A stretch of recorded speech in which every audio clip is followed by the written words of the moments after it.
বিশ্বের অন্যতম ভয়ঙ্কর দুর্ঘটনা। মার্কিন যুদ্ধবিমান ভূপাতিত, সেন্টকম জানালো চমকপ্রদ তথ্য। মার্কিন সামরিক বাহিনী এক অবিশ্বাস্য ভুল করেছে, যার ফলে তাদের নিজস্ব যুদ্ধবিমান ভূপাতিত হয়ে গেল। এটি ছিল ফ্রেন্ডলি ফায়ার, এবং পরিস্থিতি আরও মারাত্মক হয়ে ওঠে যখন এক পাইলট আহত হয়। কিন্তু আশ্চর্যের বিষয়ে, দুটি পাইলটই জীবিত উদ্ধার হয়েছে। এই অবিশ্বাস্য ঘটনা ঘটে মধ্যপ্রাচ্যের লোহিত সাগরের আকাশে, আর তা জানানো হয়েছে রোববার 22 ডিসেম্বর।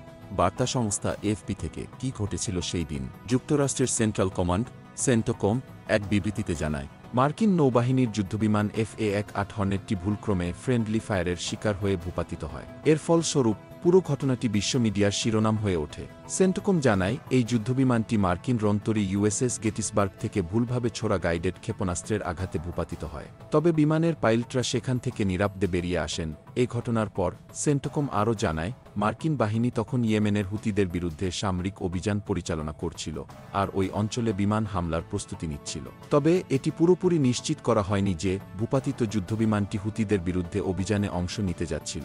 যদিও সেন্টকমের ধারণা এমনি। এর আগে সেন্টকম বলেছিল, ইয়েমেনের হুতিদের ক্ষেপণাস্ত্র গুদাম এবং কমান্ড সেন্টারে হামলা করা হয়েছিল, যা ছিল এই দুর্ঘটনার পেছনের একটি গুরুত্বপূর্ণ কারণ। তবে এ ঘটনা যে কোনোভাবেই মেনে নেওয়া সম্ভব নয়, সেজন্য মার্কিন সেনারা তদন্ত শুরু করেছে। ত্রুটিপূর্ণ গুলি চালানোর কারণ অনুসন্ধান করতে গিয়ে নতুন নতুন চমকপ্রদ তথ্য সামনে আসছে। এটি এমন একটি ভুল, যা শুধু মার্কিন সামরিক বাহিনীকেই নয়, পুরো বিশ্বকে স্তম্ভিত করেছে।